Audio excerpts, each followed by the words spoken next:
ఒక మరొక నాయకుడు మీరు ఎమ్మెల్యేగా పోటీ చేయరు, ఇచ్చిండ్రా లేదా మాకు తెలియదు. ఓ ఎంపీగా పోటీ చేయమని చేయరు, ఒక మండలికి పోతారంటే పోరు. ఎందుకు మాట్లాడుతున్నారు? మీకు అవకాశాలు ఇవ్వలేదు ఆయన? నాకు మంచి అనిపిస్తే మొత్తం పాజిటివ్గా చెప్తా, నాకు చెడు అనిపిస్తే మొత్తం నెగిటివ్ చెప్తా అనే విశ్లేషణ ఏదైతే ఉందో అది ఇన్నయ్య గారు ఏమన్నా మాట్లాడితే తెలంగాణ కోసం మాట్లాడతారు. తన ప్రయారిటీ ఫస్ట్ తెలంగాణ, దెన్ ఇతరత్ర విషయాలను ఉంటుంది. మీరు ఒకే విషయాన్ని ఒక నాయకుడి గురించి ఇన్ని సంవత్సరాలుగా మాట్లాడడం వలన ఆ విషయానికి ఉన్న ప్రాధాన్యత ఉంటుందనుకుంటున్నారా? నేనేమంటా, కేటీఆర్ వల్ల జరిగినంత విధ్వంసం తెలంగాణ చరిత్రలో కొన్ని వందల సంవత్సరాలు ఎవరి వల్ల జరగలేదని నా అభిప్రాయం. అట్లనే కవిత గురించి కూడా మనం మాట్లాడినామని అంటున్నారు. కవిత గురించి కూడా నా దృష్టిలో కవిత వల్ల తెలంగాణకి జరిగినటువంటి నష్టం తక్కువ. 100 సంవత్సరాల కంటే ఈ 9 ఏళ్లలో తెలంగాణకు ఎక్కువ నష్టం అన్నారు కదా. మరి అంత నష్టం జరిగే తెలంగాణ కోసం మీరు ఎందుకు పోరాటం చేసినట్లు, అంత నష్టం చేసే కేసీఆర్కు రక్షణగా ఎందుకు నిలబడినట్లు, లేదా అవన్నీ అబద్ధం అనుకుంటే కనుక ఇవాళ మాట్లాడడం ఎందుకు? ఎన్ని అబద్ధం అని ఎట్లా అంటాం? నిజమైనప్పుడు మీరు ఎందుకు ఆయనకు రక్షణగా ఉన్నారు? అందుకనే ఎందుకు ఆయనకు రక్షణగా ఉన్నారు? రక్షణ కాదు అది. కేసీఆర్ డబ్బుకు విలువ ఇవ్వరు అని అనుకున్నప్పుడు, డబ్బు మనిషి కాదు అనుకున్నప్పుడు మరి మంచివి అంశాలు ఉన్నట్లే కదా ఆయన లోపల. కేసీఆర్ యొక్క ఆలోచన ధోరణి ఏంటంటే, నా వ్యూహ ఎత్తుగడలే నన్ను గెలిపిస్తాయి, నన్ను ముందుకు తీసుకపోతే నన్ను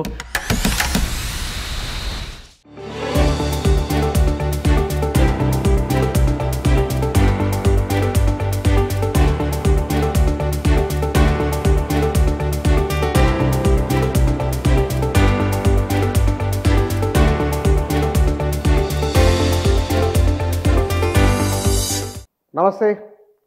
ఈ మధ్యకాలంలో ప్రభుత్వం మారిన తర్వాత తెలంగాణలో కేసీఆర్ గురించి ఇంతకు పూర్వం తీవ్ర విమర్శలు చేసిన వారు, ఇంతకు పూర్వం ఆయన పైన లేదా అవకాశాలు ఇవ్వలేదనో కలవలేదనో కోపంతో మాట్లాడిన వారు, ఇట్లా చాలా రకాల వారి వార్తలు, వారి స్టేట్మెంట్లు మనం ఫేస్బుక్, వాట్సాప్లలో, యూట్యూబ్లలో కనబడుతున్నాయి. ఒక 20 సంవత్సరాల నుంచి టీఆర్ఎస్ ఆవిర్భావం నుంచి ఉన్న ఒకరు ఇద్దరు నాయకులలో గాదె ఇన్నయ్య గారు ఒకరు. వారు ఈ మధ్య కేసీఆర్ గురించి మాట్లాడిన మాటలు సోషల్ మీడియాలో ట్రోల్ అవుతూ ఉన్నాయి. ఈ ట్రోల్ కావడాన్ని ఆయన ఎట్లా అర్థం చేసుకుంటున్నారు? అసలు ఆయన కేసీఆర్ గురించి 2-3 రకాలుగా ఎందుకు మాట్లాడుతూ ఉన్నారు? ఈ విషయాలపైనే మనం మాట్లాడదాం. మన దగ్గర గాదె ఇన్నయ్య గారు ఉన్నారు, వారితో మాట్లాడదాం. సార్ నమస్కారం. నమస్తే సార్. నేను ఇంట్రోలో చెప్పినట్లుగానే మీరు కేసీఆర్ ఎలాంటి వారు అనే విషయం ఎవరు బహుశా మిమ్మల్ని ఏమైనా అడిగినరేమైనా, ఆయన మంచి లక్షణాలు ఏమిటి, అతనికి ఉన్న చెడుల ఎవరైనా మీకు ఎవరైనా చెప్తే మీరు ఆయన గురించి ఇన్ని సంవత్సరాలుగా మాట్లాడుతూ వస్తున్నారా, లేదా మీకు మీరుగానే చెప్తున్నారు ఇవన్నీ? అంటే కేసీఆర్ తెలంగాణ ఉద్యమం ద్వారా అయితేంది, లేకపోతే గతంలో ఆయన వ్యవహార శైలి వల్ల కావచ్చు, ఆయన పనుల వల్ల కావచ్చు, ఆయన పోషించిన పాత్రల వల్ల కావచ్చు, ఎప్పుడు కూడా ఒక వార్తల వ్యక్తే. ఆయన ఎన్ఎస్సీలో ఉన్నప్పుడు, యూత్ కాంగ్రెస్లో ఉన్నప్పుడు, ఢిల్లీకి జంతర్ మంతర్లో ఆయన ఆడిన ఆట కావచ్చు, లేకపోతే ఆయన గల్ఫ్కి ప్రజలను పంపిస్తానది కావచ్చు, దొంగ నోట్లది కావచ్చు, పాస్పోర్ట్లది కావచ్చు, ఇట్లా ఆయన జీవితంలో మొత్తం తెలంగాణతో కాకుండా కానీ ఆ సిద్దిపేట, మెదక్ జిల్లాలో ఆయన వార్తల్లో వ్యక్తే, ఐదర్ పాజిటివ్ ఆర్ నెగిటివ్. తర్వాత తన గురువు అయినటువంటి మదన్ మోహన్ మీదనే ఆయన 82లో పోటీ చేసిండని అప్పుడు వార్తల్లో వ్యక్తే.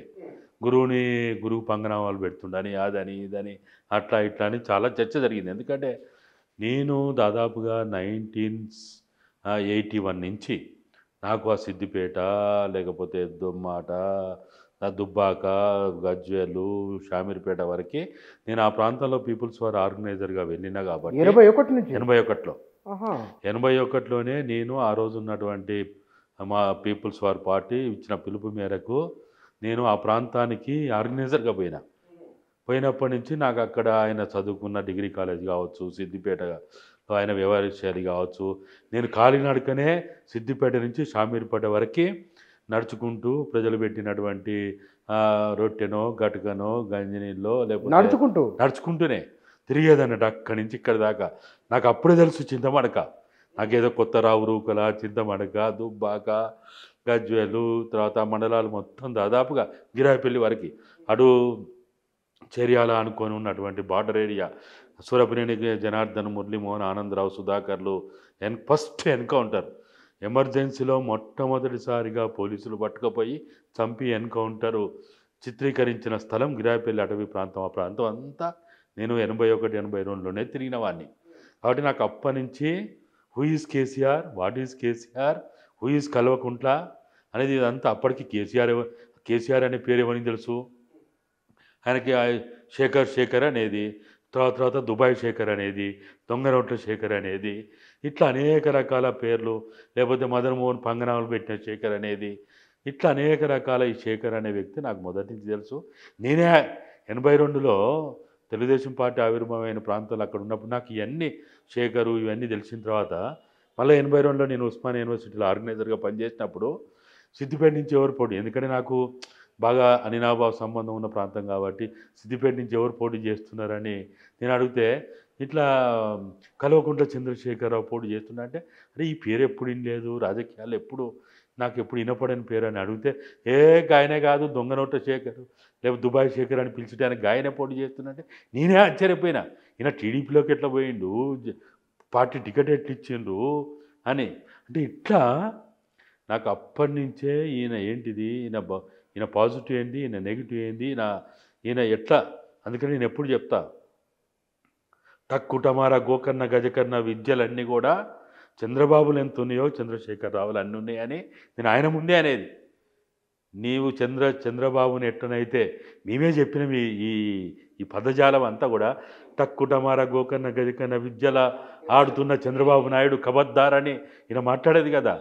ఆ పదాలన్నీ చెప్పింది మేము అప్పుడప్పుడు ఉత్తా కూర్చున్నప్పుడు చెప్పేది అన్నట్టు. నువ్వు ఏదైతే వేదికల మించి మేము చెప్తున్నావో ఆ విద్యలన్నీ నీకు కూడా ఉన్నాయి, కాకపోతే మార్చుకో అని ఎప్పుడు చెప్పేది అన్నట్టు.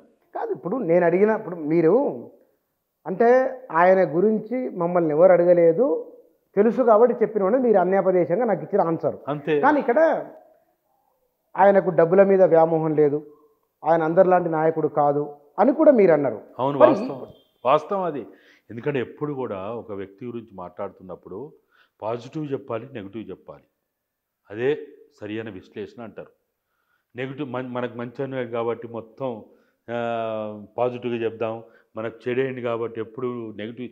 నేను ఇవాళ ఏదైతే ఇవాళ సరే వాళ్ళు నమస్తే తెలంగాణలో వాళ్ళ అవసరాల కోసం వాళ్ళు రాసుకుంటారు, ఎవడు ప్రయోజనాల కోసం వాడు దాన్ని వెతుక్కుంటాడు, అది న్యాచురల్. ఎక్కడ మాట్లాడింది కాదు కదా. అయితే నేను మాట్లాడిందే నేను చాలా సందర్భాలు ఇప్పుడు కాదు 5 ఏళ్ళ నుంచి మాట్లాడినా, 10 ఏళ్ళ నుంచి మాట్లాడినా, పార్టీలో ఉన్నప్పటి నుంచి మాట్లాడినా, ఆయన ఇంట్లో మాట్లాడినా, బయట మాట్లాడినా, ఇప్పుడే కాదు 2001లో మాట్లాడినా, 2001 పార్టీ పెట్టకముందు మాట్లాడినా, పార్టీ పెట్టిన తర్వాత మాట్లాడినా, నేను ఆయనతోటి కొంత ఇటువంటి కొన్ని విషయాల్లో విభేదాలు వచ్చి బయటకు వచ్చిన తర్వాత నుంచి కూడా మాట్లాడుతూనే ఉన్నా.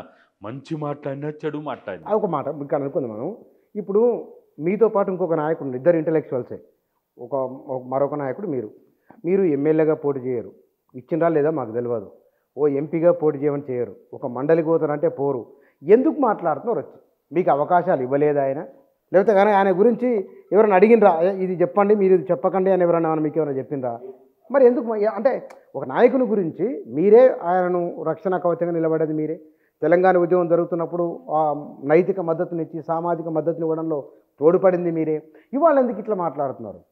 ఎప్పుడు మాట్లాడినా కానీ ఇవాళ మాట్లాడుతుంటే కూడా ఏం చెప్పినావు, గతమంతా చెప్పకుండా ఎప్పుడు మీరు అడిగిండు, గతమంతా దొంగ నోట్లు చెప్పినా, దుబాయ్ శేఖర్ చెప్పినా కదా, అన్నీ చెప్పినా కదా. అట్లనే ఈ డబ్బుల వ్యామోహం లేదు, డబ్బులను ప్రేమించడని ఎందుకు అంటున్నా అంటే, ఆయన 1987లోనే కరువు మంత్రి, ఎన్టీఆర్ అప్పుడే కరువు మంత్రి ఇచ్చిండు. వరంగల్కి, ఖమ్మం జిల్లా 2 జిల్లాలకి రెండు జిల్లాలకు కలిపి కరువు మంత్రుడు ఇచ్చిండు. అప్పుడు కరువు తీవ్రంగా 80 ఏళ్ళలోనే. అంటే చరిత్ర తెలియని వాళ్ళకి ఇప్పుడు నేను అప్పుడప్పుడు మాట్లాడే మాటలు అది కొంత అరే ఆశ్చర్యంగా ఉండవచ్చు, లేకపోతే నమ్మశక్యంగా లేకపోవచ్చు, అది వేరే విషయం. కానీ ఎప్పుడు కూడా ఒక మనిషి గురించి చెప్పేటప్పుడు నాకు మంచి అనిపిస్తే మొత్తం పాజిటివ్గా చెప్తా, నాకు చెడు అనిపిస్తే మొత్తం నెగిటివ్ చెప్తా అనే విశ్లేషణ ఏదైతే ఉంటో అది పరమ నీచమైంది, దుర్మార్గమైంది కూడా. అది ఎప్పుడు మనం చేయొద్దు. మంచి చెప్పాలి, చెడు చెప్పాలి, అహంకారం చెప్పాలి, అహంభావం చెప్పాలి, బేసిక్ క్యారెక్టర్ కూడా చెప్పాలి. ఇప్పుడు ఈ మధ్యకాలంలో మీరు సోషల్ మీడియాలో మీ గురించి ఎందుకు ఇట్లా మాట్లాడడం రాసిన మాట మీ దృష్టికి వచ్చిందా? ఎవరన్నా అన్నారా మిమ్మల్ని? అంటే ఇప్పుడు నేను ఎప్పుడు మాట్లాడినా, నేను గతంలో కూడా చూసిన కేటీఆర్ ముఖ్యమంత్రి చేస్తాడని దేశం అంతా మొత్తుకుంటా అంటే, అరే చెయ్యర్రా నాయన, చేసే అవకాశం లేదు, మీ క్యాలిక్యులేషన్ అంతా తప్పు, మీడియా అయితే మొత్తం ముహూర్తాలు పెట్టేసి తిథులు, వారాలు, గంటలు అన్నీ పెట్టేసినాయి. అరే పిచ్చోళ్ళారా, వాగకుండా ఇది జరగని పని అని చెప్పిన. బీఆర్ఎస్ పెట్టినప్పుడు కూడా జాతీయ పార్టీ వెలిగిపోతుంది, మన్ను మచానం అన్నాడు. అదంతా బొర్ల బొక్కల పడుతుంది, అది ఎంత జరిగే పని కాదు, దీంతో ఏమీ కాదు అని చెప్పిన. ఇప్పుడు నా విశ్లేషణ వరకు నేను ఇప్పటివరకు ఏదైతే కేసీఆర్ గురించి చెప్పిన, ఇప్పుడు కాదు 2001లో చెప్పిన, 2004లో చెప్పిన, 2009లో మీ అందరికీ తెలుసు. 2009లో ఆయన టీడీపీతో పొత్తుపోతున్నప్పుడు ఇదే తెలంగాణ భవన్ ముందుకి నేను నిరసన తెలపడానికి నాకు అనుచరులైన కొంతమందితో పోయి అరెస్ట్ అయిన. అక్కడ టీడీపీతో పొత్తు పెట్టుకుంటే తెలంగాణ ఉద్యమం మొత్తం పలసన అయిపోతుంది, నీ భవిష్యత్తు నాశనం అవుతుంది, టీఆర్ఎస్ భవిష్యత్తు నాశనం అవుతుంది అని చెప్పిన. జరిగిందా లేదా? నేను ఏదైతే ఇప్పటివరకు కేసీఆర్ గురించి మొదటి నుంచి చెప్పిన, కేసీఆర్లో ఉన్న ఆయనలో ఉన్నటువంటి మనకు ఉపయోగపడే అంశాలనే ఉపయోగించుకోవాలి. కేసీఆర్ని మనం ఉపయోగించుకుంటామా, కేసీఆర్కి మనం ఉపయోగపడతామా, ఇది మనం తెలుసుకోవాలి. కేసీఆర్కి మనం ఉపయోగపడితే తెలంగాణకి మంచి జరగదు. కేసీఆర్ని తెలంగాణ ఉద్యమానికి కావచ్చు, మనకు కావచ్చు, మనంటే పీడిత తాడిత ప్రజల కోసం కానీ, బహుజనుల కోసం కానీ ఉపయోగించుకుంటే అది తెలంగాణకు మంచి జరుగుతుంది. ఇది వ్యక్తిగతం కాదు. దీంట్లో ఏమైపోయిందంటే 2004 తర్వాత, 2004లో మంత్రివర్గంలో చేరినప్పుడు ఇప్పుడు మాట్లాడే ఈ మేధావులు ఎవరైతే ఉన్నారో, అంబేద్కర్ విగ్రహం దగ్గర ట్యాంకు బండి దగ్గరికి పోయి నల్ల బ్యాడ్జీలు పెట్టుకొని నేను పాశమాన కొంతమందిని పోయి మంత్రివర్గంలో చేరడం తప్పు, చేరొద్దు, చేరడం వల్ల నష్టం జరుగుతుంది, ఉద్యమం పలచన పడిపోతుంది, ఉద్యమం వెనక తిరోగమనంలో పోతుంది అని చెప్పినాం. అది 2 సంవత్సరాల తర్వాత మంత్రివర్గం నుంచి బయటకు వచ్చినా రాలేదా? ఇప్పటివరకు తెలంగాణ ఉద్యమ క్రమంలో కేసీఆర్ మీద అంచనాల్లో ఏ ఒక్కటి నాది పొరపాటు కాలేదు, ఇప్పుడు కూడా పొరపాటు కాదు. కానీ ఒకటి ఉన్న సమస్య ఏమిటనంటే ఇక్కడ, అంటే ఒక వ్యక్తి గురించి నిరంతరం సమాజంలో చర్చ ఉండేలా చేయడం ఒకటి, లేదు ఆ వ్యక్తి గురించి మాట్లాడడం వల్ల మనము చర్చలో ఉండడం ఒకటి. ఈ 2 విషయాలు ఉంటాయి. ఈ రెండిట్లో ఏది సమాజం, ఏదని ఎట్లని? ఇప్పుడు ఆయన ఏమో సాదాసీదా మనిషి ఏం కాదు, లేకపోతే ఏదో దేనికి పనికి రాకుండా వేస్ట్ బాస్కెట్లో పడిపోయలేడు. ఈరోజు కూడా ఆయన క్యాబినెట్ ర్యాంక్ హోదాలో ప్రతిపక్ష పార్టీ నాయకునిగా ఉన్నాడు. ఈరోజు ఆయన తింటున్న తిండి కావచ్చు, తాగుతున్న నీళ్ళు కావచ్చు, అనుభవిస్తున్న ప్రతిదీ కావచ్చు, అది ప్రజల సొమ్మే. ఆయన ప్రతిపక్ష హోదాలో క్యాబినెట్ ర్యాంక్ మంత్రి ఎంతో ఆయన అంతే. అటువంటి హోదాలో ఉన్న వ్యక్తి మీద ఆయన బాధ్యతలు చెప్పాలి. ఆయన తప్పు ఆయన అసెంబ్లీకి రాకపోతే ఫామ్ హౌస్ కాడికి పోయి ధర్నా చేయాలని నేను మాట్లాడినా. ఎవడు మాట్లాడిండు? ఎందుకు రావు? ప్రతిపక్ష హోదాను వదులుకోలేకపోతే ప్రతిపక్ష హోదాలు ఎందుకున్నావు? క్యాబినెట్ హోదా ఎందుకు? నీకు పోలీసులు ఎందుకు? బలగాలు ఎందుకు? నెలకి 5 నుంచి 8 లక్షల జీతం ఎందుకు? ఈ సౌకర్యాలు ఎందుకు? ఆయన అసెంబ్లీకి రాకపోతే ఫామ్ హౌస్ కానీ ఆయన ఇంటికి పోయి ధర్నా చేయాలని చెప్పిన. ఎవరు మాట్లాడింది? వీళ్ళు ఎవరైనా మాట్లాడిందా? అయితే మెచ్చుకుంటాం, లేకపోతే తిడతామా? ఇవాళ ఆయన అవునన్నా కాదన్నా ఆయన ఒక పబ్లిక్ రిప్రజెంటేటివ్. ఒక పబ్లిక్ రిప్రజెంటేటివ్ కాకుండా క్యాబినెట్ ర్యాంక్ హోదా కలిగినటువంటి వ్యక్తి ఆయన. కానీ ఇన్ని సంవత్సరాల పాటు ఆయనతో ఉన్న మీరు ఎందువల్ల బయటకు వచ్చారో ఏమిటో మీ కారణాన్ని మీరు చెప్పినారు. అంటే మీరు చాలామందికి ఉన్న అభిప్రాయం ఏమిటి అంటే, ఇన్నయ్య గారు ఏమైనా మాట్లాడితే తెలంగాణ కోసం మాట్లాడతారు, తన ప్రయారిటీ ఫస్ట్ తెలంగాణ, దెన్ ఇతరత్ర విషయాలను ఉంటుంది. మీరు ఒకే విషయాన్ని ఒక నాయకుడి గురించి ఇన్ని సంవత్సరాలుగా మాట్లాడడం వలన ఆ విషయానికి ఉన్న ప్రాధాన్యత ఉంటుందనుకుంటున్నారా? అంటే ఆ వ్యక్తి ఇంకా పబ్లిక్ రిప్రజెంటేటివ్గా ఉన్నప్పుడు, పబ్లిక్ పర్సన్గా ఉన్నప్పుడు ఖచ్చితంగా మనం మాట్లాడతాం. లేదనుకో, ఇప్పుడు తెలంగాణకి మొత్తం ఈ 9.5 సంవత్సరాల అత్యంత విధ్వంసం ఎవరి వల్ల జరిగిందని చెప్తా. నా దృష్టిలో అయితే నాకున్న వర్గ దృక్పథం కావచ్చు, సామాజిక స్పృహ కావచ్చు, నేను నేర్చుకున్న రాజకీయాల వల్ల కావచ్చు. నేనేమంటా, కేటీఆర్ వల్ల జరిగినంత విధ్వంసం తెలంగాణ చరిత్రలో కొన్ని వందల సంవత్సరాలు ఎవరి వల్ల జరగలేదని నా అభిప్రాయం. నా అభిప్రాయం చెప్పడం తప్పేముంది. అట్లనే కవిత గురించి కూడా మనం మాట్లాడినామని అంటున్నారు. కవిత గురించి కూడా నా దృష్టిలో కవిత వల్ల తెలంగాణకి జరిగినటువంటి నష్టం తక్కువ.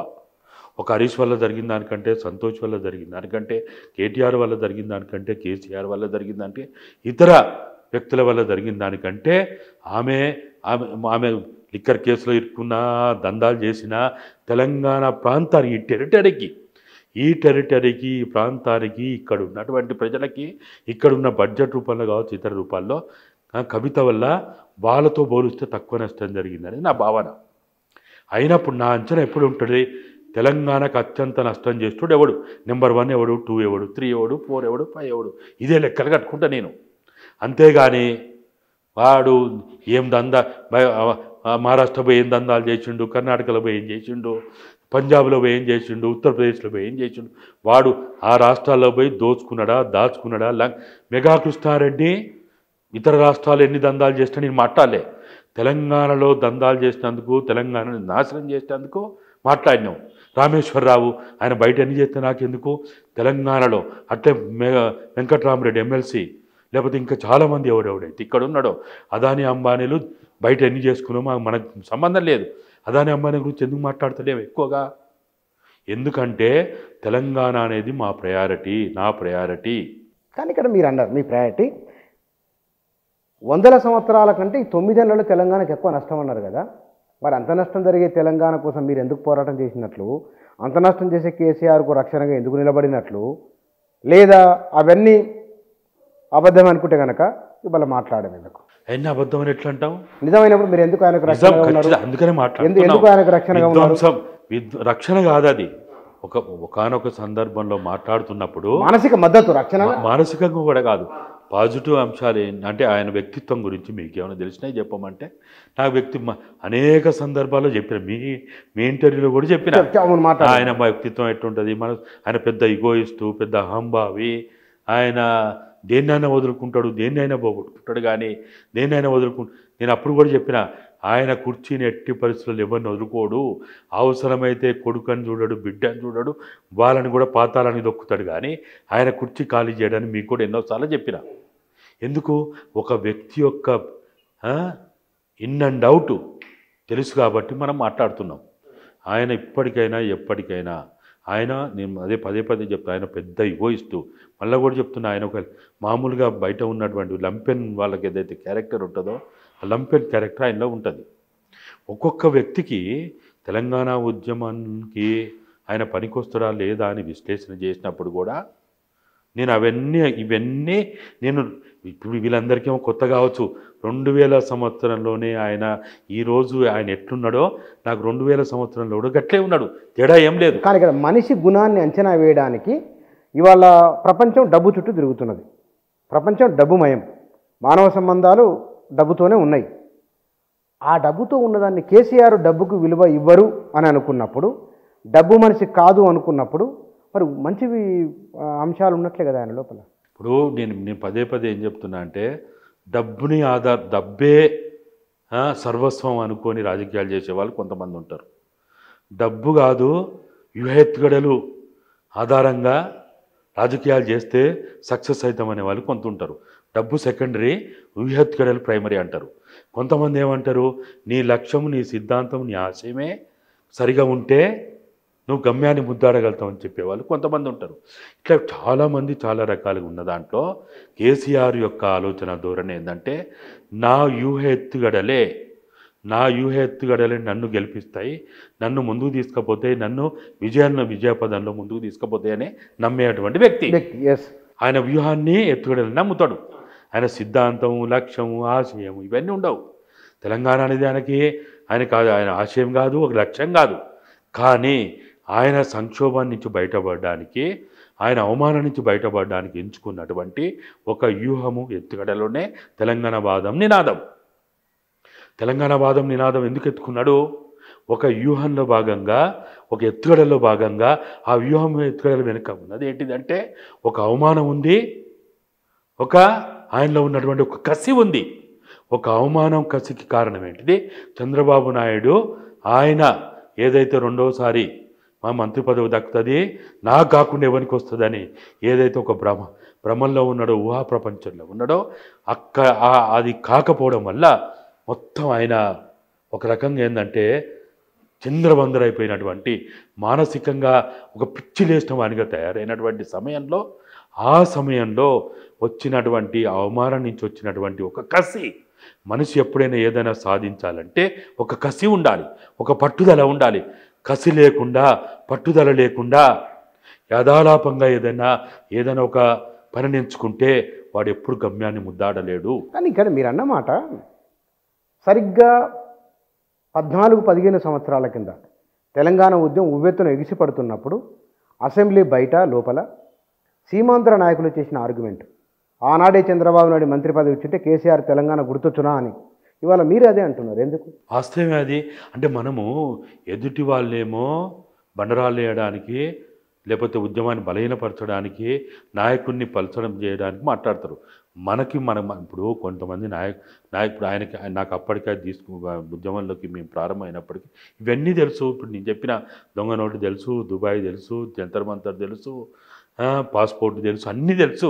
అన్నీ తెలుసు. అప్పుడు అందుకనే చెప్తున్నా, మళ్ళా చెప్తున్నా, పట్టుదల లేకుండా, పట్టుదల ద్వారా వచ్చే కసి లేకుండా, లేకపోతే కసి లేకుండా దాని ద్వారా వచ్చే పట్టుదల లేకుండా ఏ పని మనం ఎవ్వరం ఏది చేయలేము.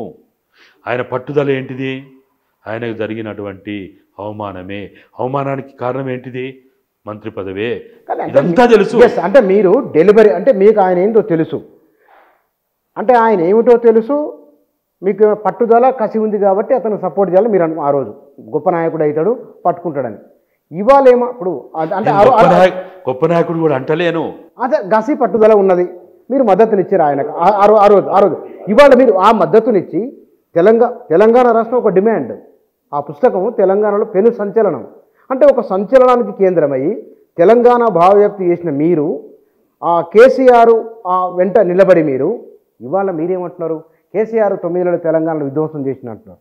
ఎందుకు ఎన్ని చేసినట్లు, ఎందుకు మాట్లాడుతున్నట్లు? అంటే ఎప్పుడు కూడా ఒక ఉద్యమానికి మనం అప్పుడు కూడా చెప్పిన 2004లో కూడా చెప్పిన, ఇదే మేధావులుగా చెప్పబడే మేధావులకు కావచ్చు, జర్నలిస్టులకు కావచ్చు, అడ్వకేట్లకు కావచ్చు, ఆయనకి భజన చేసే ఒక్క రకమైన భజననా, ఒక్క రకమైన భజననా నేను ఎప్పుడు లేను. నేను అప్పుడు చెప్పినా, ఇప్పుడు చెప్పినా, నేను ఎప్పుడు మీరు చూడండి, గంగాధర్ అనే జర్నలిస్ట్కి 2001లోనే నేను చెప్పిన స్పష్టంగా, పల్లెల్లో వదిలిపెట్టినటువంటి భూస్వాములు, పల్లెల్లో వదిలిపెట్టినటువంటి దొరలు, హైదరాబాద్కు పట్టణాలకు చేరినటువంటి వీళ్ళు గులాబీ జెండా పట్టుకొని గ్రామాలకు వస్తారు, పారా హుషారనే నేను 2001లోనే వార్తాపత్రికకి ఇచ్చిన ఇంటర్వ్యూలోనే స్పష్టంగా చెప్పిన. ఆ మాట అన్నప్పుడు మీరు కేసీఆర్తోనే ఉన్నా నేను జనరల్ సెక్రటరీ. నా ఒక పార్టీ మళ్ళీ ఎంత విచిత్రం చూడండి, మీరు అదే పార్టీలో ఉంటారు, ఈ పార్టీ నాయకులు మళ్ళీ దొరలు ఊర్లలోకి వస్తారని చెప్పారు మీరు. ఈ వార్త వచ్చింది, ఆయన కూడా చూసి ఆయన ఏమనలే మిమ్మల్ని అన్నాడు. కోపం ఉంటుంది, కానీ నన్ను ఎప్పుడు కూడా నా గురించి ఆయనకు బాగా తెలుసు కాబట్టి నేను అందుకనే చెప్తున్నా, ఆయన నన్ను ఎప్పుడు అవమానపడతలే, కించపడతలే. ఇన్నన్నా అనే పదాన్ని దాటి ఒక్కరోజు ఒక మాట అనలే. పార్టీలో ఉన్న వాళ్ళందరూ కూడా నేను తినకపోతే ఆయన తినపది. 2002లో నల్గొండలో పెట్టినటువంటి మొట్టమొదటి వార్షికోత్సవానికి నేను లేట్ అయ్యి, కారణాలు అది వేరే విషయం, నేను లేట్ అయిపోయేంతవరకు ఇంట్లోంచి గడప దాటి కాలు బయటికి పెట్టలే. నేను బయటికి పోయినా అంటే ఒకే రూమ్లో వండేది, ఒకే మంచంలో వండేది. అయితే ఇవన్నీ వేరు. వ్యక్తిగత జీవితంలో ఆయన గౌరవించడం, ఆయన నన్ను ప్రేమించడం, ఇవంతా వేరు. కానీ ఆ సమయంలో కూడా నేను తినపోతే తింటలేడు, నేను ఒక మంచంలో వంటాను అని ఎప్పుడు కూడా లోపాలను ఎత్తి చూపకుండా ఎప్పుడు ఉండలేదు. బాగుంది. మరి ఇప్పుడు వీడికి రండి, ఆనాడు ఎంకరేజ్ చేసిండ్రు, రాష్ట్ర సాధన తర్వాత మళ్ళీ విధ్వంసాన్ని మీరే అంటారు, ఎందుకు? ఇన్ని తెలుసు కదా మీకు. ఆ ప్రశ్న దగ్గర మీరు ఆన్సర్. విధ్వంసం జరిగిందని చెప్పాలి. అది కూడా ఏంటిది, నేను మళ్ళా చెప్తున్నా, కేటీఆర్ వల్ల, హరీష్ వల్ల, సంతోష్ వల్ల, ఇంకా కొందరు వ్యక్తుల వల్ల జరిగినటువంటి విధ్వంసం అత్యధికము. అయితే దాన్నే మరి తండ్రిగా నాయకునిగా ఆయన చూడాలి కదా, పట్టించుకోవాలి కదా, ఆయన కంట్రోల్ చేయాలి కదా అనేది వాస్తవమే. కానీ నేను ఇప్పటికి చెప్తున్నా, భవిష్యత్తులో కూడా చెప్తా, కేటీఆర్, హరీష్ రావు, సంతోష్ రావు, ఇంకా ఇతరులు ఎవరైతే ఉన్నారో ఎన్ని ఎకరాల భూములు దారాదత్తం చేసినట్టు, ఎన్ని కబ్జాలకు గురైనాయి. ఇవాళ హైదరాబాద్ చుట్టూ ఉన్నటువంటి, ఇప్పుడు ఏదైతే వెలుగులోకి వస్తున్నటువంటి హైడ్రా ద్వారా చర్చ జరుగుతున్న నేపథ్యంలో బయటకు వస్తున్నటువంటి విషయాలనే, ఇవన్నీ నేను 2014 నుంచే మాట్లాడుతున్నా. ఇలా కొత్త కాదు. ఫామ్ హౌస్ల గురించి కావచ్చు, గెస్ట్ హౌస్ల గురించి కావచ్చు, కబ్జాలకు గురయ్యేటువంటి భూముల గురించి కావచ్చు, చెరువుల కుంటల గురించి కావచ్చు, వీటన్నిటి గురించి నేను మొదటి నుంచి మాట్లాడుతున్నాము, ఇప్పటికీ మాట్లాడుతాం, భవిష్యత్తులో కూడా మాట్లాడతాం. అయితే ఈ మొత్తం ఎపిసోడ్లో కేటీఆర్ 9.5 సంవత్సరాల పరిపాలన మొత్తంగా కూడా ఫామ్ హౌస్లకు పరిమితం చేసి, రాజ్యాంగాన్ని పక్కన పెట్టేసి, ప్రజాస్వామ్య విలువల్ని పక్కన పెట్టేసి, అయితే ప్రగతి భవన్ లేకపోతే ఫామ్ హౌస్, ఇంత దుర్మార్గమైనటువంటి అప్రజాస్వామిక పాలనని ఎండగట్టింది ఎవరు? ఇవాళ 2014 తర్వాత వీళ్ళందరూ మల్లన్న సాగర్ గురించి మొట్టమొదటి మీటింగు, మీరు కావాలంటే హిస్టరీ తీయండి, గజ్వేల పెట్టి నిన్నయనే ప్రజా తెలంగాణ తరపున 2015లో మల్లన్న సాగర్ కాళేశ్వరం మీద ఇదే కోదండరాం, ఇదే మేధావులకు చెప్పబడ్డే మేధావులు, ఇదే జర్నలిస్టులు, ఏమైనాయా నీకు ఎప్పుడు ఊకబుద్ధి కాదా, ఏమైనా తిట్టుడేనా, ఏమైనా విమర్శించుడేనా, ఓ 2 ఏళ్ళు 3 ఏళ్ళు ఆగవా అని అన్నారు. అరే సర్వనాశనం అయితే మీకు తెలియదు. పాలకులకు ఒత్తాసు పలికినా పాలకుల పక్షే మాత్రమేనా అప్రమత్తంగా ఉంటే వాడు ప్రజాస్వామ్యవాది కాదు అనేది నా అభిప్రాయం. మేధావులు ఎవరు? 2-3 సార్లు మేధావులని. మేధావులే. పాలకులకు భజన చేస్తాడుగా మేధావులు కాకపోతే ఎవడు వాడు? ఒకప్పుడు వాళ్ళంతా మీ మిత్రులేనా? అంతే, ఇప్పటికి మిత్రులే. ఎప్పుడు కూడా నేను ఎప్పుడు కూడా శత్రువులు ఎక్కువైతారు అందరూ విమర్శిస్తే. అస్సలు కాదు. నేను ఎప్పుడు కూడా ఒక సందర్భాన్ని బట్టి, ఒక సంఘటనను బట్టి విమర్శిస్తా, కానీ ఒక వ్యక్తిని వ్యక్తిగా విమర్శించా. ఇప్పుడు మీరున్నారు, నేనున్నా, నన్ను ఒక వ్యక్తిగా తప్పు చేసినప్పుడు ఇప్పుడు మీరున్నారు, అన్నకి ఈ విషయంలోకి ఇట్లా అనుకుంటున్నాను మీరు అన్నారు. అంటే మీ మీద నేను ద్వేషం మెచ్చుకుంటే నా అంత పిచ్చోడు ఇంకో లేడు. బుచ్చన నాకు తెలియంది కావచ్చు, నేను తెలుసుకుంది కావచ్చు, నా నోటీసులు రాజు కావచ్చు, చెప్పి నేను అభిప్రాయపడాలా, పాజిటివ్గా తీసుకోవడం నేర్చుకోవాలి మనం. ఏ విషయాన్నైనా కానీ ఎవరైనా చెప్పినప్పుడు పాజిటివ్గా తీసుకుంటే కనుక సమస్యలు తక్కువ అవుతాయి. మీరు నా మీద కోపంగా పాజిటివ్గా తీసుకుంటున్నారు కదా. బహుశా మీరు 7-2 ఏళ్ళ కింద సంస్థ పెట్టిండ్రు, ఏదో దాని పేరు ఉండే, మన భారత్ బచావో భారత్ బచావో అని ఒక పెట్టిండ్రు. అది పెట్టినప్పుడే బయట ఒక చర్చ జరిగింది. దీని వెనుక కేసీఆర్ ఉన్నారు, వినయ్ గారు, వారిద్దరు పాత మిత్రులే కాబట్టి ఇప్పటికీ కేసీఆర్ అండదండలు పుష్కలంగా ఉన్నాయి. బయటికి అట్లా మాట్లాడతారు కానీ లోపల దోస్తులే అనేది ఒక చర్చ ఉంది. అది పూర్తి అబద్ధము, అవాస్తవము. భారతదేశంలో నాన్ ఆర్ఎస్ఎస్, నాన్ బీజేపీ పార్టీలందరినీ కలిపేటువంటిదే భారత్ బచావో. దీంట్లో అచ్చంగా అసలు నేను ఇప్పటివరకు కేసీఆర్ని కలవలే, కేసీఆర్ ఫోన్లో కూడా మాట్లాడలేదు. ఇంకా అట్లా అనుకుంటే నేను కాంగ్రెస్ పార్టీ అధినాయకులతోటి మా భారత్ బచావో మొట్టమొదటి ప్రారంభ కార్యక్రమానికి కాంగ్రెస్ పార్టీ ఢిల్లీ నాయకులు వచ్చిండ్రు, ఏఐసిసి సభ్యులు వచ్చిండ్రు, వేరే పార్టీలో వచ్చిండ్రు. మేము సిపిఎం మేము ఢిల్లీలో కాన్ఫరెన్స్ చేస్తే 3 నెలల నుండి ఢిల్లీలో చేస్తే, నేను ఎక్కువ కాలం ఉన్నదంతా కూడా నాకు 10 జన్పథ్ తోటి రాహుల్ గాంధీ, సోనియా గాంధీ, ప్రియాంక గాంధీ కార్యాలయాలైనటువంటి 10 జన్పథ్ తోటి నాకున్నటువంటి అనినాబాద్, నేను 10 సార్లు 10 జన్పథ్ పోయినా కానీ ఇప్పటివరకు తెలంగాణ భవన్లో అడుగు పెట్టలే. ఇప్పటివరకు నేను ఎన్నో సందర్భాల్లో రాహుల్ గాంధీ తోటి ఇంటరాక్షన్ ఉంది కానీ ఇక్కడ ఎవరితోటి మాకు లేదు. మేము ఒకటే, ఈ దేశంలో మనువాద పార్టీ అయినటువంటి, మనువాద సంస్థ అయినటువంటి ఆర్ఎస్ఎస్ ఈ దేశానికి వర్ణ వ్యవస్థని తీసుకురావడం ప్రయత్నం చేస్తుంది. కాబట్టి బ్రాహ్మణ, క్షత్రియ, వైశ్య, శూద్ర అనే ఒక సిద్ధాంతాన్ని ఈ సమాజంలో తీసుకురావాలనుకుంటుంది. కాబట్టి దాన్ని వ్యతిరేకించే వాళ్ళందరూ భారత్ బచావోకి మిత్రులే, భారత్ బచావోలో భాగస్వాములే. భారత్ బచావో అనేది ఒక సంస్థ కాదు, అదొక వేదిక, ప్లాట్ఫామ్. దాంట్లో అందరూ ఉన్నారు. భారత్ బచావో అనేది అది కమ్యూనిస్ట్ సిద్ధాంతమో, బుద్ధిస్ట్ సిద్ధాంతమో, లేకపోతే ఇంకో సిద్ధాంతంతో కూడింది అది కాదు. చాలామంది నన్ను మీరేమో అట్లా అన్నారు, భారత్ బచావో మావోయిస్ట్ పార్టీ పెట్టిందని నన్ను కిడ్నాప్ చేసిండు, పోలీసులేమో అట్లనే బట్టే, మీరేమో కేసీఆర్ అనుకున్నాడని బట్టే, ఇంకా కొంతమంది ఏమో బయట ఉన్నటువంటి కొంతమంది వీళ్ళు కాంగ్రెస్ తోటి అంటగాగుతున్నారు, కాంగ్రెస్ తోటి ఎక్కువ తిరుగుతున్నారు, కాంగ్రెస్ వాళ్ళు ఇచ్చే ఆతిథ్యం తీసుకుంటారు, వాళ్ళకి వచ్చే సౌకర్యాలు తీసుకుంటారు, కాంగ్రెస్ వాళ్ళు పెట్టించిందని బీజేపీ వాళ్ళు అనబట్టే, ఆర్ఎస్ఎస్ వాళ్ళు అనబట్టే. దీన్ని ఏది కరెక్ట్ అంటావు? దాన్ని కిడ్నాప్ చేసింది వాస్తవం కదా, మీకు తెలుసు కదా. ఆర్టీసీ ఎక్స్ రోడ్లో పోలీసు వాళ్ళు, టాస్క్ ఫోర్స్ వాళ్ళు వాళ్ళకి కిడ్నాప్ చేసింది. వాళ్ళేమో ఇప్పటివరకు నా మీద సిరిసిల్లలో కేటీఆర్ నియోజకవర్గంలో అదేదో మండలం ఏదో మండలంలో నా మీద కేసు ఫైల్ అయింది. దీంట్లోనే భారత్ బచావ్ తరపున. మరి ఒకవైపు ఏది బీఆర్ఎస్ ప్రభుత్వం ఉన్నప్పుడే ఎన్నికలకు ముందే మరి ఇప్పుడు నా మీద కేసు ఫైల్ అయిందని నేను ఏడ్చుకుంటూ నెత్తంతా బిక్కుంటూ రోడ్ల మీద తిరగాలనా, చెప్పుకోవాలనా? కాదు కదా. ఒక ఉద్యమంలో ఉన్నప్పుడు కేసులు అయితే జైళ్ళ పాలవుతాము, అవసరమైతే అమరత్వం కూడా కావాల్సి వస్తుంది, అది వేరే విషయం. కేసులు అయితే భయపడిపోయో, జైల్లో పోతే భయపడిపోయో, మొర్రో అని మొత్తుకోనో నడిచేది కాదు కదా. ఈ దేశంలో ఈ మనువాద సంస్థ అయినటువంటి ఆర్ఎస్ఎస్ని వ్యతిరేకించడం నా కనీస బాధ్యత. కానీ ఇప్పుడు చాలామంది లెఫ్ట్ ఆర్గనైజేషన్ దాంతో ఆలోచనతో ఉన్నవారు చాలామంది మనువాదం అంటారు. మనువాదం అనేది లేనిది ఎవరు లోపల ఉంది? నాలో కూడా ఉంది, నీలో కూడా ఉంది, అందరి లోపల ఉంది. మనం దాంట్లోంచి బయటికి రావాలి. మనం బయటికి వస్తూ ఈ హైరార్కీ ఏదైతుందో, ఇది ఇచ్చనమెట్ల సమాజం, జెండరు ఆధిపత్యం కావచ్చు, కుల ఆధిపత్యం కావచ్చు, ప్రాంతాల ఆధిపత్యం కావచ్చు, లింగ్విస్టిక్ భాషాపరమైనటువంటి ఆధిపత్యాలు తేడాలు కావచ్చు, వీటన్నిటి నుంచి మనం బయటికి. కానీ ఇవన్నీ సిద్ధాంతం కాదు, మనువాదం అనేది ఒక సిద్ధాంతం. అంటే నేను చిన్న ఒక నేను మీలాంటి వాళ్ళకు నేను ఎందుకు నాకు అక్కడక్కడ కొన్ని ఆర్గ్యుమెంట్లు సందర్భం వచ్చింది కాబట్టి అడుగుతాను. నేను నిజంగానే భారతీయుల మూలాలు, భారతీయులు అంటే చాలా సమూహాల కలయిక, ఈ భారతీయుల మూలాలలో ఉన్నదేమిటి?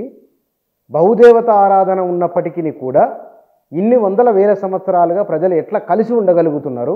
దీనికి ఏదో ఒక శక్తి ఉండాలి. అదేమై ఉండవచ్చు? మానవత్వమే. ఎట్లా వచ్చింది మరి మానవత్వం? మిగతా ప్రపంచంలో అయితే ఎందుకు ఉంటుందంటే, ఎప్పుడు కూడా థర్డ్ వరల్డ్ కంట్రీస్లో, వీళ్ళు చెప్పేటువంటి బ్యాక్వర్డ్ కంట్రీస్లో ఎప్పుడు కూడా ప్రజల మధ్య అన్యోన్య సంబంధాలు ఉంటాయి. పేదరికం కారణంగా నువ్వు డబ్బు పెరిగిందనుకో, ఇలా బాగా డబ్బు పెరిగిన కుటుంబాల్లో ఇలా మనం ఏదైతే బాగా డెవలప్డ్ కంట్రీస్ అంటున్నాం, ఫ్యామిలీ సిస్టమ్ ఎందుకు కొలాప్స్ అయింది? కరోనా కారణంగా ఆ దేశాల్లో కూడా అది డిఫరెంట్. అది ట్రాన్స్ఫర్మేషన్లో క్యాపిటలిస్ట్ సొసైటీ కాలే. క్యాపిటలిస్ట్ సొసైటీ, ఫ్యూడల్ సమాజంలో ఉన్న మానవ సంబంధాలు క్యాపిటలిస్ట్ సొసైటీలో డిఫరెంట్ అవుతాయి. ఫ్యూడల్ సమాజంలో కూడా మానవ సంబంధాలు ఒక రకంగా ఉంటాయి. క్యాపిటలిస్ట్ సొసైటీలో, ఇంకా ఇంపీరియలిస్టిక్ సొసైటీలో ఇంకా భయంకరంగా తయారవుతాయి. కరోనా కారణంగా ఎవడు మా ఏడుబాయ, మా బెడుబాయ, మా కొడుకులు ఏడుబాయ, మా బిడ్డలు ఏడుబాయ అని అమెరికాలో ఉన్నోడు కనులు రాగానే కనీసం చచ్చిపోయిన శవాలకి అంత్యక్రియలు చేసేవాళ్ళు లేనప్పుడు సమాజం ఏమనుకుంది? అమెరికాలో ఏమనుకున్నారు? అరే ఏంద్రా ఇది డెవలప్డ్ కంట్రీ అనుకుంటే ఇంత అధోగతి పాలైనా మనం, ఇంత మానవ సంబంధాలు లేకుండా అయినామని అనే మా మాటలు విన్నవా లేదా? అందుకని ఇప్పుడు కూడా ఈ దేశంలో కూడా మనం హైదరాబాద్లో కాలనీలలో చూస్తే ఒక ఇంటివరకు ఇంకో ఇంటివరకు వారింట్లో దొంగలు పడని, సాగు ఉండని, ఇంకోటి ఉండని, పట్టించుకుంటోలేడు, చూస్తోలేడు, దేకటోలేడు. కానీ పల్లెలో ఎట్టుంటుంది? పల్లెలో ఎంత అనురాగం ఉంటుంది కులానికి, మతానికి. పల్లె అనుకుంటాం కానీ పల్లె అనేది కుల పునాదుల మీద నిర్మాణమైంది. పల్లె అనేది వ్యవసాయం అనుబంధం ఉన్నప్పటికీ దాని సిరలు దమల్లో ఉన్నది కులం. ఆ కులాన్ని సజీవంగా బతికిస్తున్నది పల్లె అనే ఒక ఆర్గ్యుమెంట్ కూడా ఉన్నది. అంటే మనం ఒకప్పుడు ఒక 50 సంవత్సరాలు 70 సంవత్సరాలు ముఖ్యంగా తెలంగాణ ఇప్పుడు చాలా మారింది. తెలంగాణ చాలా మారింది. మారడానికి కారణం ఏంటిది? మారడానికి ఇక్కడ నక్సలిజమే కారణం, కమ్యూనిస్టులే కారణం. ఇదే పరిస్థితి, ఇది ఇంతకంటే చాలా బలంగా ఉన్న హిందుత్వవాదంతో ఉన్న రాష్ట్రాల్లో ఉందా? ఏది మీరు అన్నారు చూడండి, మనం ఏదైతే హిందుత్వము లేకపోతే మూలాలు ఈ చరిత్రలో అన్నారు చూడు, హిందుత్వానికి ప్రతీకగా ఉన్న రాష్ట్రాల్లో కూడా ఇదే గుజరాత్ తీసుకో, ఉత్తరప్రదేశ్ తీసుకో, ఆ రాష్ట్రాల్లో కూడా కులపీడన చాలా ఎక్కువ ఉంది. ఎందుకుంది? ఎందుకుంది? మరి హిందుత్వం కదా, హిందువులం కదా, కులం ఉండొద్దు కదా, మా వైషమ్యాలు ఉండొద్దు కదా, తారతమ్యాలు ఉండొద్దు కదా అంటే అది పేరుకే హిందుత్వం కానీ, పేరుకే అది కానీ మూలం ఎక్కడుంది? వర్ణ వ్యవస్థే ఉంది. వర్ణ వ్యవస్థనే ఆరాధ్య దైవంగా ఇప్పటికీ భావిస్తున్నారు. ఇక్కడ బికాజ్ ఆఫ్ సో మెనీ సామాజిక ఉద్యమాలు కావచ్చు, కుల ఉద్యమాలు కావచ్చు, లేకపోతే నక్సలిజం కావచ్చు, కమ్యూనిస్టులు కావచ్చు, నిజాం వ్యతిరేక సాయుధ పోరాటం కావచ్చు, ఎన్నైనా కారణాలు కావచ్చు. వీటిల్లో ఏ ఒకటి ఎక్కువ ఒకటి తక్కువ అనలే మనం. ఒక సర్దార్ పాపన్న కావచ్చు, మన సమ్మక్క సారలమ్మలు కావచ్చు, లేకపోతే కొమరం భీం కావచ్చు, దొడ్డి కొమరయ్య కావచ్చు, చాకలేలమ్మ కావచ్చు, బందగి కావచ్చు, ఇట్లా ఒక్కరి పేరని కాదు, ఎంతమంది పేర్లైనా మనం చెప్పుకోవచ్చు. ఇక్కడ జరిగిన ఉద్యమాలు, పోరాటాలు వీటి కారణంగానే జరిగినాయి. ఓ సర్దార్ పాపన ఉద్యమం చేసిండు, చాకలేలమ్మ చేసిండు, దొడ్డి కొమరయ్య చేసి ఒక్క కులం కోసం చేసిండా? ఇవాళ చాలా బాధ అనిపిస్తుంటుంది. చాకలేలమ్మని ఒక్క చాకలి కులానికి మాత్రమే పరిమితం చేసి, ఓ సర్దార్ పాపన్నని ఒక గౌడ కులానికి మాత్రమే పరిమితం చేసి, ఇంకొకరు వాళ్ళు ఎప్పుడు కూడా దళితుల కోసం చేయలేదా? అవును, అందరి కోసం ఉన్నది అది. అగ్ర కులాల్లో ఉన్న బహుజనుల కోసం చేయలేదా? 100%. సరే, ఇక్కడ మనము మళ్ళీ మీ దగ్గరికి వద్దాం. ఇక్కడికి మీలాంటి వాళ్ళు నిరంతరం ప్రశ్నిస్తూనే ఉంటారా, లేకపోతే అసెంబ్లీకి వెళ్ళి అధ్యక్ష అంటారా? ఇప్పుడు నేను నా చిన్నప్పుడే ఎంచుకున్నా. నేను నా జీవితాన్ని మామూలు భాషలు మాట్లాడాలంటే, వృత్తిపరంగా మాట్లాడాలంటే మంత్రసాని పాత్రనే నేను పోషించాలి నా జీవితాంతం అని అనుకున్నాను. మీరు మరి మంత్రసాని పాత్రలో ఉన్నప్పుడు ఇంకా మంత్రసాని ఇప్పుడు పని చేసే వాళ్లకు దాని కష్ట నష్టాలు తెలుస్తాయి. ఆ కష్ట నష్టాలు అనుభవించకుండా మనం ఈత కొట్టడం ఎలా అనేదానికి 1000 పేజీల బుక్ రాసేది వేరు, ఈత కొట్టి చూపించేది వేరు. వాళ్ళు ఈత కొడుతున్నారు, పబ్లిక్లోకి వెళ్ళి ఓట్లు అడిగి ప్రజలను మెప్పు పొంది రావడం అనేది మామూలు విషయం కాదు, బిగ్ టాస్క్ అది. మీరు ఆ టాస్క్లో పార్టిసిపేట్ కాకుండా మంచి చెడులను ఎంచి చూడడం అనేది ఎంతవరకు న్యాయమైంది? ఎందుకు చెప్తామంటే, ఇప్పుడు మంత్రసాని అంటే ఓన్లీ పురిటి నొప్పులు అనుభవిస్తున్నప్పుడు పురిటి నొప్పులతో ఉండే దశని ఎట్లా దాన్ని సహించాలి, భరించాలి, ఎట్లా నూతన జన్మకి ఒక తల్లి కావాలని ఎవరు చెప్తారు? ఇది మేము ఈరోజు చెప్పేది కూడా ఈ ఎమ్మెల్యేలకి, ఈ ఎంపీలకి, ఈ ప్రజాప్రతినిధులకి మీరు బుద్ధిగా ఉండండి, మీరు మంచిగా ఉండండి, ఈ సమాజంలో మీరు మంచి పేరు తెచ్చుకోండి, మీరు నూతన సమాజానికి ఒక మార్పుకి మీరు ప్రతీకగా నిలవండి అని చెప్తామే కానీ మంత్రసాని ఎప్పుడు కూడా గదే పని చేస్తాం. అవును, ఆదర్శాలు చెప్పడం వేరు, చెప్పడం ప్రశ్నించడానికి నేను కూర్చొని మిమ్మల్ని కానీ మీరు చేసే పని నేను చేయలేదు. ఇప్పుడు మంత్రసాని కూడా పురుటి నొప్పులు అనుభవించి బిడ్డకు జన్మనిచ్చిందే, తెలియదు కాదు అది. మీరు అనేది ఏంటంటే మీకు ఆ బాధ తెలియదు, ఆ సమస్యలు తెలియదు, లేకపోతే ఆ క్షోభ తెలియదు, మీరు మంచిగా అమ్మ ఏం కాదు ఏం కాదు ఏం కాదని మంత్రసాని మంత్రసాని కూడా ఒక తల్లే, గొడ్రాలు కాదామె. మంత్రసాని కూడా ఒక బిడ్డకి జన్మనిచ్చిందే. కానీ ఎప్పుడు కూడా ఒక బిడ్డని ఎప్పనిపించి ఆమె కూడా బాధపడి, ఆమె ఇప్పుడు డాక్టర్ ఉంటాడు, ఆయనకి ఆయనకి జ్వరం రాదా, కడుపు నొప్పి రాదా, దెబ్బ కాలేరు కదా, చెయ్యరు కదా, ఆయనకి దెబ్బ తాకినప్పుడు ఇతరులు వచ్చి ఏం చెప్తారు? ఓర్చుకో ఏం కాదు, పోతుంది, న్యాయం అవుతుంది, ఇప్పుడు అయిపోతుంది ఏం కాదని చెప్తారు. అదే డాక్టరు అది మళ్ళా ఇతరులకు చేసేటప్పుడు. కాబట్టి మంత్రసాని అనే పాత్ర అనేది సమాజంలో, నేను అందుకని చెప్తా, మరి ఫలానా ఎన్నింటిండు ఫలానా ఏంటంటే మంత్రసాని కూడా తన ద్వారా జన్మనిచ్చినటువంటి ఎవరికి జన్మ కారణమైనటువంటి మంత్రసాని ప్రతి బిడ్డ గొప్పది కావాలనే కోరుకుంటుంది. ప్రతి బిడ్డని గొప్పది కావాలని కోరుకుంటుంది. బాగుంది. ఒకడు రౌడీ అయ్యే, ఒకడు రాజకీయ నాయకుడు అయ్యే, ఒకడు సైంటిస్ట్ అయ్యే, ఒకడు సామాజిక కార్యకర్త అయ్యే, ఒకడు నక్సలైట్ అయ్యే, ఒకడు కమ్యూనిస్ట్ అయ్యే, ఒకడు బుద్ధిస్ట్ అయ్యే, ఒకడు ఇంకోడాయే. ఆ తల్లి పుట్టగానే నుసుటి మీద రాస్తుందా? కరెక్ట్, అన్వయం బాగుంది. కానీ ఇక్కడ కూడా తెలంగాణ ఉద్యమ క్రమంలో చాలామందిని తీసుకొచ్చినాం. ఈ మీరన్న దగాబడ్డ తెలంగాణ ద్వారా చాలామంది చైతన్యం పొందిండ్రు, ప్రేరణ పొందిండ్రు. అదే నేను కూడా ఉన్నా కాబట్టి మీరు ఉన్నారు కాబట్టి ఇప్పుడు మీరు ఇప్పటికీ మీలో ఇంకా ఇప్పటికీ తెలంగాణ తెలంగాణ తెలంగాణ అనే ఒక ఆర్ద్రత మీలో ఉన్నది. మరి కొంతమందిలో లేదు. కొంతమంది దాన్ని వాళ్ళకు అనుకూలంగా ఉపయోగించుకుంటారు. కాబట్టి ఇది ఎప్పుడు కూడా ఈ సమాజంలో ముఖ్యంగా నాలాంటి వాళ్ళు ఎవరైతే ఉన్నామో మేము ఆ కుర్చీలో కూర్చోలేక కాదు, చేతగాక కాదు, ఆ పని చేయలేక కాదు, కానీ మూసీ నదిలో మునిగితే మనం కూడా దాంట్లోనే కొట్టుకపోతాం. ఆ కంపంతా మనకు కూడా ఆ వాసనలో బతకాల్సి వస్తుంది. ఇక్కడ ఇది మొత్తం కూడా అపవిత్రమైపోయింది సమాజం. కానీ ఇది హిపోక్రసీ ఏమో కాదు, హిపోక్రసీ ఏమో. నువ్వు ఎవరైనా తీసుకో, ఇప్పటివరకు మేము చూసినటువంటి మంచి వ్యక్తులు అనుకున్న వాళ్ళు కూడా, గొప్ప వ్యక్తులు అనుకున్న వాళ్ళు కూడా, ఇప్పుడు సపోజ్ నేను చాలామందిని గౌరవిస్తాను. గొప్ప వ్యక్తులు ఉద్యమం నుంచి వచ్చి పార్టీలలోకి పోయిన వాళ్ళు కూడా చాలామంది ఉన్నారు, ఎమ్మెల్యేలైనా ఉన్నారు, నిజాయితీగా బతికిన వాళ్ళు ఉన్నారు కదా. అయితే వాళ్ళల్లో నువ్వు నిజాయితీగా నీ వారికి బతికినా నువ్వు ఆ లెజిస్లేటర్గా ఉండి ఆ దొంగలకు సద్దులు మూసినట్టుగానే ఉంటుంది.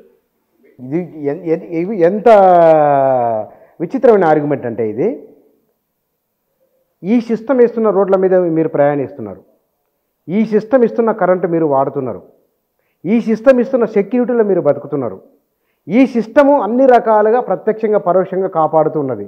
ఇక్కడనే ఈ సిస్టంలో ఉంటూ దాన్ని ఎట్లా సరిచేయాలో చెప్పాలిగా, దాన్ని ఈ పోలిక చేయడం న్యాయమేనా? అయితే ఈ సిస్టము మీరు అనుకున్నట్టు ఇది పాలకుల సిస్టమ్ కాదు. ఇది మనకు ఈ రాజ్యాంగం ఎప్పుడు వచ్చింది? అంత కొడితే 77 ఏళ్ళు 76 ఏళ్ళు అయింది. దాని ముందు వ్యవస్థలు లేవా? పాలన లేదా? న్యాయ వ్యవస్థ లేదా? అప్పుడు రాజరిక వ్యవస్థ. నీకు రాజరిక వ్యవస్థలు అయితే ఉన్నాయి కదా.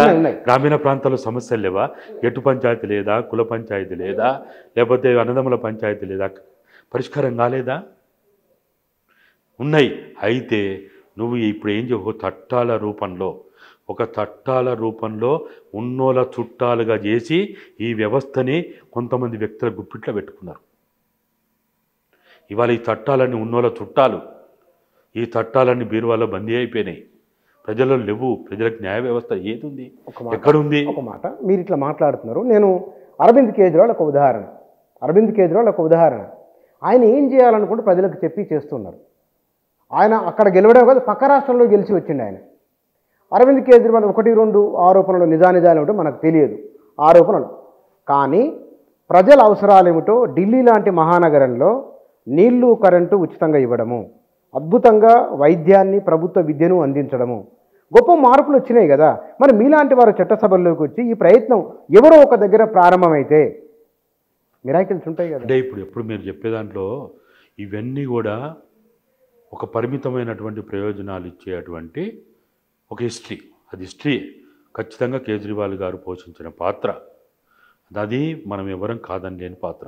అట్లనే ఈ సమాజంలో ల్యాండ్ సీలింగ్ యాక్ట్ ఎట్లా వచ్చింది, బ్యాంకుల జాతీయకరణ ఎట్లా జరిగింది, లేకపోతే మన సీలింగ్ యాక్ట్ ఎట్లా, అంటే ఇటువంటి చట్టాలన్నీ కూడా ఎప్పుడు కూడా ప్రజలు అనేక రకాల డిమాండ్ చేయడం వల్లనే ఆ డిమాండ్ల నుంచే అనేక రకాలైనటువంటి నాయకత్వాలు వస్తాయి.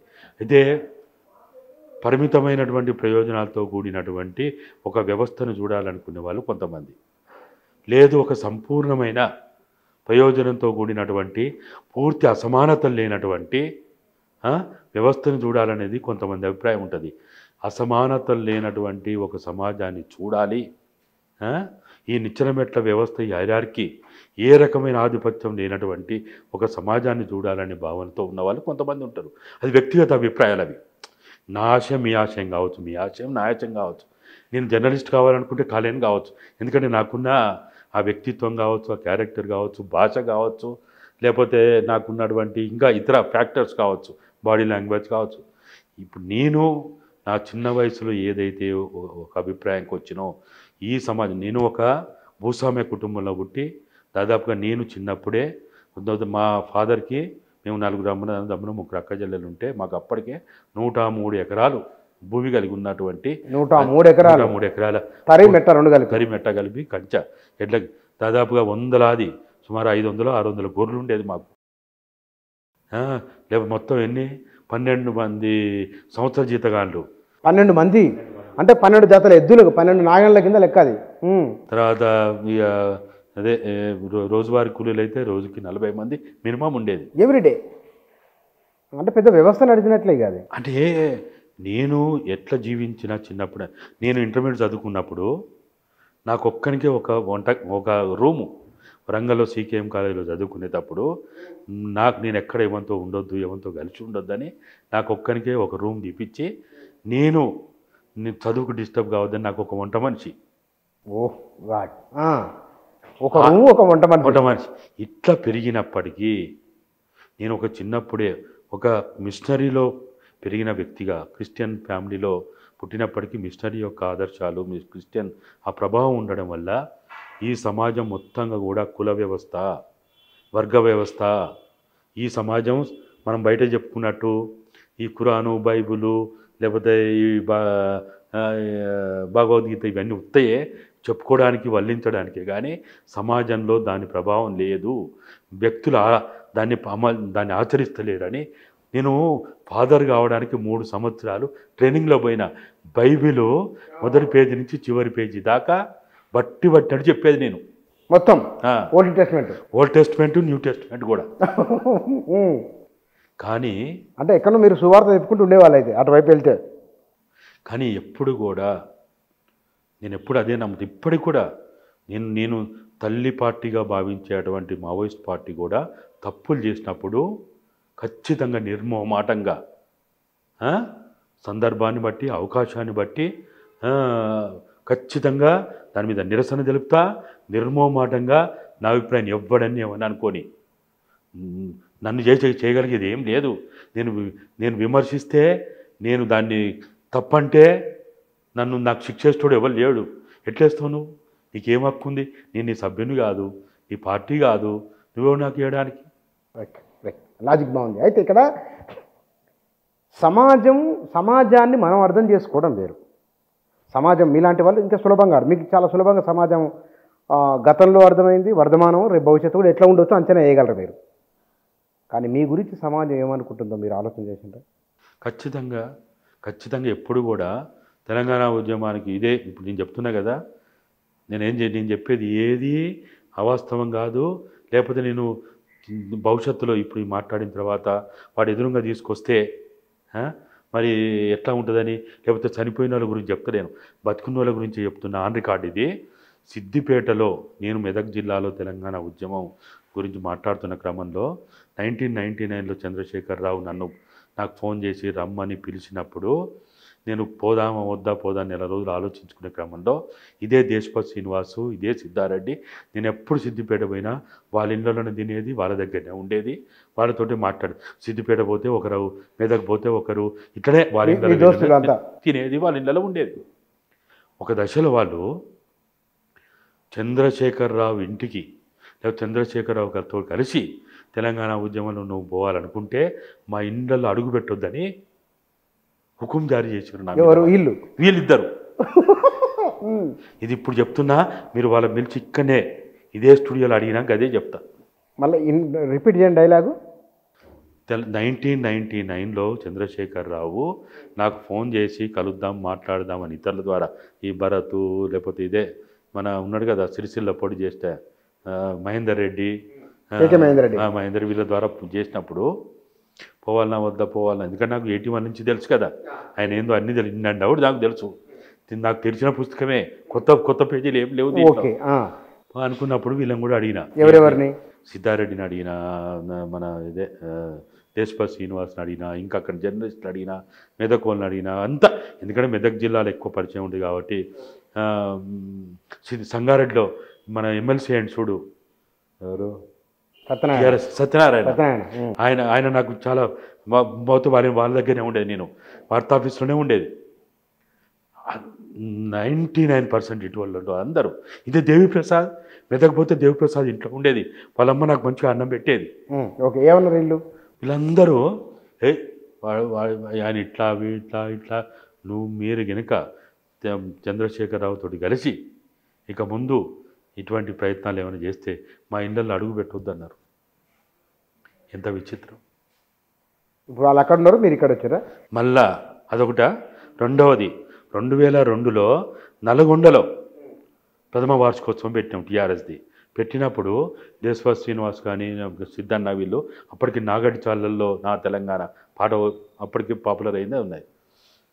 అయితే అన్న మీరు ఇట్లా రాండి, మొదటి వార్షికోత్సవం ఉంది, 2 రోజుల ప్రతినిధుల సభలు కూడా ఉన్నాయి, మీరు మీ ఉద్దేశం ఏది ఉంటుందో, మీ ఆలోచన ఏముంటుందో చెప్పండి, అది ఓపెన్ టు ఆల్, దాని మీద అందరు మాట్లాడవచ్చు అని చెప్తే, లేదు కేసీఆర్ ఉన్న వేదిక మీద నేను ఉండను అంటే, అదే 2 రోజుల ప్రతినిధుల సభలో వీళ్ళ కోసము ఇంకొక డ్యాన్స్ ఏర్పాటు చేస్తాను నేను చిన్నగా. లాజిక్ బాగుంది. అంటే నేను ఎప్పుడు కూడా మనుషుల్ని విభేదిస్తా, మనుషులతో కలిసి పనిచేస్తా. అయితే వాళ్ళు ఇప్పుడు అక్కడ ఉన్నారు, నేను ఇక్కడ ఉన్నా అని కూడా నేను అనుకోను. అదే మీ స్టైల్ ఏమిటో క్లియర్గా చెప్తున్నారు. కొన్ని సందర్భాల్లో ఇప్పటికీ అదంతా ఎట్లనే ఉండని దేవప్రసాద్ ఫోన్ చేస్తా, దేశపాల్ శ్రీనివాస్ ఫోన్ చేస్తా, తండ్రి సిద్ధారెడ్డి ఫోన్ చేస్తా, అందరికి ఫోన్ చేస్తా, ఇగో మీరు మారండి, మీరు మార్చుకోండి, మీ పద్ధతులు మార్చుకోండి, మీ కేసీఆర్కి చెప్పండి. ఎందుకు చెప్తా? ఓన్లీ బికాస్ ఆఫ్ తెలంగాణ, దీంట్లో ఏంది లేదు. కానీ ఇక్కడ బహుశా మీరు 1970ల నుంచి మీకు రాజకీయ స్పృహ ఉంది అని మీ మాటల ద్వారా అర్థమవుతున్నది. అంటే 70ల నుంచి ఇప్పటి వరకు కేసీఆర్ మీద జరిగినన్ని అనుకూల వ్యతిరేక చర్చలు, అనుకూల వ్యతిరేక కామెంట్లు, అనుకూల వ్యతిరేకంగా మీలాగా మాట్లాడిన వారు లేదా సద్విమర్శ చేసిన వారు ఈ నాయకుడు తప్ప మరొకరు లేరు అంటే ఇది అతిశయోక్తి లేకపోతే కనుక నిజమేనా? అట్లేం ఉండకపోవచ్చు, చాలామంది మాట్లాడి ఉండొచ్చు. అంటే ఇంత చర్చనీయమైన నాయకుడు ఉన్నారా? అంటే మేము నాలాంటి వాడు ఎప్పుడు కూడా ఏం చూస్తానంటే, నేను ఒక భావవాదంలో బతకను, ఒక భౌతికవాదంలో బతుకుతా, భౌతికవాదాన్ని నమ్ముతా. ఆ భౌతికవాదాన్ని నమ్మే వ్యక్తిగా మార్క్సిజం కోణంలోనే నేను ప్రతిదీ ఆలోచిస్తా. నేను చెప్పిన కదా, ఇప్పుడు చాలామందికి ఏమనిపిస్తుంది అంటే కవితనే తెలంగాణకు అత్యంత ప్రమాదం, కవితనే నష్టం ఎక్కువ చేసిందని కొంతమంది అంటారు.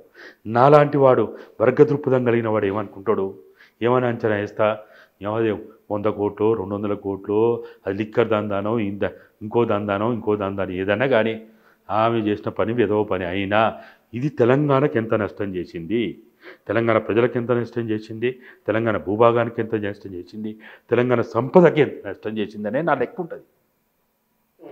అదర్వైజ్ ఆలోచిస్తే ఒక మహిళ ఇటువంటి ఇష్యూస్ అవన్నీ సపరేట్. అది ఒక తెలంగాణ కాంటెస్ట్లో ఆలోచించినప్పుడు ఈ తెలంగాణ భూభాగానికి, తెలంగాణ రాష్ట్ర సాధన ఆశయాలకి ఎవరు ఎక్కువగా నష్టం చేసింది అన్నప్పుడు నా దృష్టిలో ఎప్పుడైనా ఒకటే చెప్తా, అత్యంత ప్రమాదం, అత్యంత నష్టం చేసింది కల్వకుంట్ల తారక రామారావే.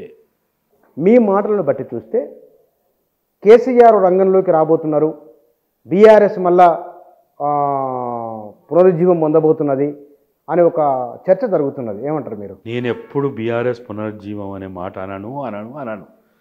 బీఆర్ఎస్ని టీఆర్ఎస్ చేస్తే తప్ప. నేను 3 విషయాలు చెప్పిన. ఒకటి, కేసీఆర్ 9.5 సంవత్సరాల్లో జరిగినటువంటి, ఆయన వల్ల జరిగిందా, కుటుంబ సభ్యుల వల్ల జరిగిందా, కోటరీ వల్ల జరిగిందా, కులం వల్ల జరిగింది, ఏదన్నా కావచ్చు, జరిగినటువంటి తప్పులకి జరిగిన నష్టానికి బహిరంగ క్షమాపణ చెప్పాలి, నెంబర్ 1. నెంబర్ 2, ఆయన ఏదైతే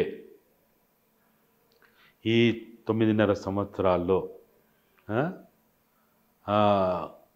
ఈ అప్రజాస్వామిక పద్ధతిలో కుటుంబాన్ని, వీళ్ళందరినీ తీసుకొచ్చి ఏదైతే మొత్తం వాళ్ళని ఉన్నత స్థాయిలో చూపించి ఏదైతే చేసిందో వీరంతటిని పక్కన పెట్టి పూర్తి స్థాయి ప్రక్షాళన చేసి పార్టీని ప్రక్షాళన చేస్తే అది కొంతవరకు ఉపయోగం జరుగుతున్నది, నెంబర్ 2.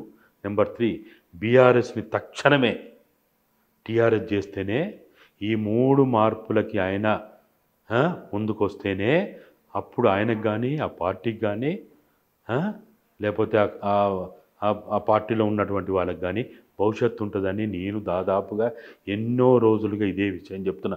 ఈ 3 మార్పులు జరగకుండా నెంబర్ 1 బహిరంగ క్షమాపణ చెప్పాలి, నెంబర్ 2 పార్టీని మొత్తంగా ప్రక్షాళన చేసి కులాన్ని, కోటరీని, కుటుంబాన్ని పక్కన పెట్టి తెలంగాణ సోయిన్నోలని, ఉద్యమ స్ఫూర్తి ఉన్నోలని, ఉద్యమ త్యాగాలు చేసిన వాళ్ళని అప్లిఫ్ట్ చేయగలిగినప్పుడే అది బతుకుతుంది, బతుకు పట్టగట్టగలుగుతుంది. నెంబర్ 2. నెంబర్ 3, బీఆర్ఎస్ అనేది తెలంగాణకి పేగుబంధం దిగిపోయింది. బీఆర్ఎస్ పెట్టినప్పుడే తెలంగాణ అనే పదం లేకపోతే, తెలంగాణ అనే ఆ పదం తెలంగాణ ప్రజల్లో ఒక భావాన్ని, ఒక భావ వ్యక్తీకరణని, ఒక ప్రేరణని ఇచ్చేటువంటిది లేకపోతే అది ఎన్ని రోజులున్నా మనుగడ సాగించదు అనేది 3 కారణాలు చెప్పి అది చేసినప్పుడే వీళ్ళకి మనుగడ ఉంటుందని నేను చాలా సందర్భాలు చెప్పినా, ఇప్పుడు కూడా మీ ద్వారా మళ్ళా చెప్తున్నా. నేను కొన్ని ప్రశ్నలు వేస్తే ఏకవాక్య సమాధానం మాట్లాడుతుంది. కేసీఆర్ ఈ దేశంలో ఉన్న గొప్ప నాయకుల్లో ఒకరు అంటే మీరు అంగీకరిస్తారా లేదా?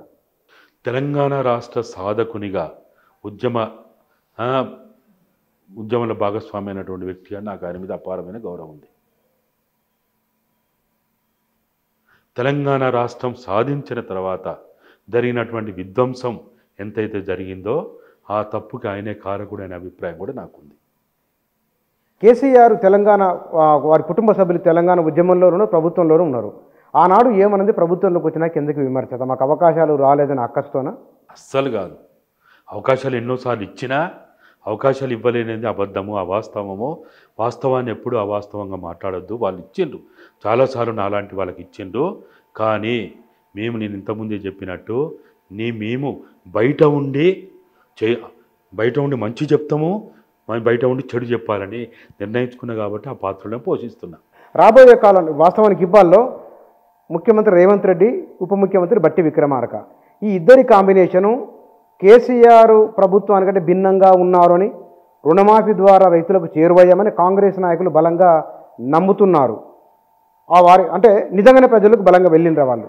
అంటే మార్పుకు ఏ మార్పునైతే ప్రజలు ఆశించి ఈ ప్రభుత్వాన్ని తీసుకొచ్చుకున్నారో ఆ మార్పు దిశగా ఇంకా ఏమాత్రం కూడా అడుగుడేయలేదు. సరే, కొసమెరుపు లెక్క రుణమాఫీ ఒకటి చెప్పుకొని, లేకపోతే ఉచిత బస్సు ప్రయాణం అని చెప్పుకొని ఏదో చేస్తున్నారు. కానీ అది సరిపోదు.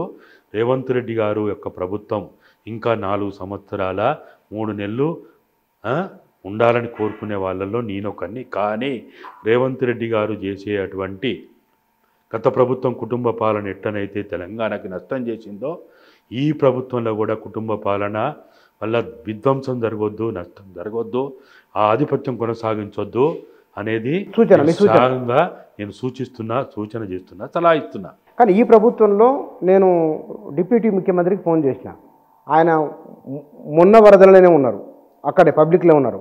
నిన్న వర్షం వస్తుంటే వరదలనే ఉన్నారు. ఇవాళ కూడా ఆయన ఎక్కడనే ఉన్నారు. మిగతా మంత్రులంతా ప్రజల మధ్య తిరుగుతూ ఉన్నారు. తిరుగుతూ ఉన్నప్పుడు వారు ప్రజలు వేసుకున్న అంచనాకు రీచ్ అవుతున్నట్లేనా? అంటే ప్రజలు ఎప్పుడో ఒక విపత్తు జరిగినప్పుడు మాత్రమే ప్రజలు పాలకుడు మాకు దగ్గర ఉండాలని మాత్రం కోరుకోడు.